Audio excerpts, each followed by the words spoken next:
अगर संसारिक प्रवृत्ति वाले, अज्ञानता वाले, वो कहां पर किसी का भला मांगने वाले हैं, वो कहां भला करने वाले हैं।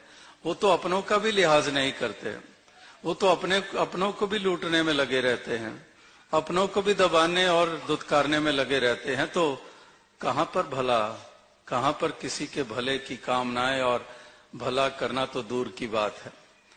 तो इसलिए महापुरुष उस आधार की तरफ हमारा मन मोड़ते हैं कि ये आधार हमारा असल में यही है कि हम इस एक के साथ जुड़े और इसी एक की ज्योत घट-घट में बसी हुई देखकर हम हर किसी के प्रति सद्भाव मन में रखें और सबके लिए शुभकामनाएं करें और शुद्ध व्यवहार करें। इसलिए महापुरुषों ने इंसान तमाम को यही संदेश, यही एक पैगाम दिया है कि हे मानव, हे इंसान, तू इस तरह की जागृति को प्राप्त कर ले।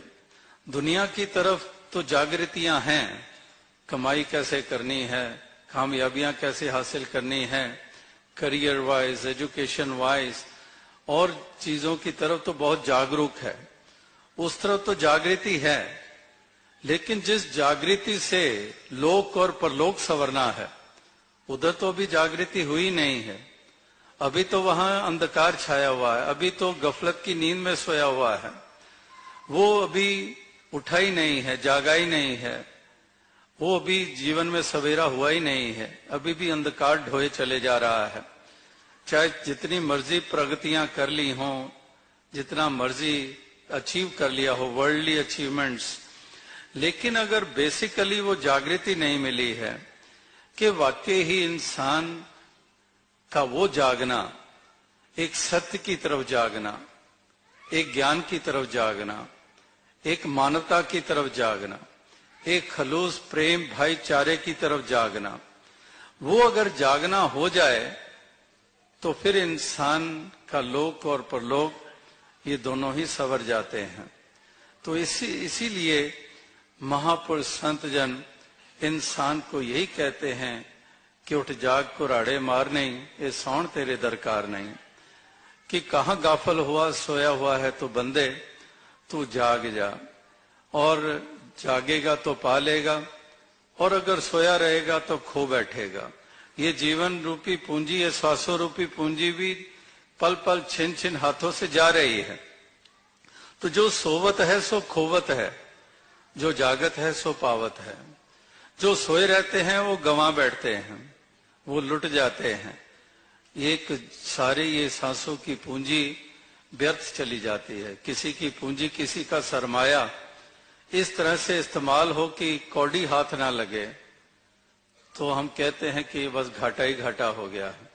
कि जितनी पूंजी थी, जितना कैपिटल था, वो लगा दिया, कुछ रिटर्न नहीं, कुछ बचा नहीं, सब कुछ छिन गया।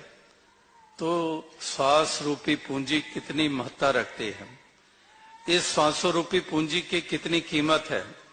करोड़ों रुपए दे दिए आप डॉक्टर को, वो कहता है, जैसे कबीर जी के भी वचन है कि वैद कहे हो ही भला, दारू मेरे वस, ये तो वस्त गोपाल की जब भावे ले खस। कि दारू मेरे बस में है लेकिन श्वास मेरे बस में नहीं है, ये तो मालिक के पास ही है। तो एक हम कहें कि करोड़ों रुपए ले लो, एक श्वास दे दो। बस मैंने एक जरूरी बात पूछनी है कि जैसे आज मतलबी दुनिया है, मतलबी दुनिया ने यही कहने हैं बस 2 श्वास दे दो, बस पूछना है कि बिल मेरे नाम की कहां रखी है, बस इतना कुछ कर दो। तो एक श्वास भी करोड़ों रुपए दे के भी नहीं प्राप्त हो सकती। तो ये पूंजी कितनी कीमती है।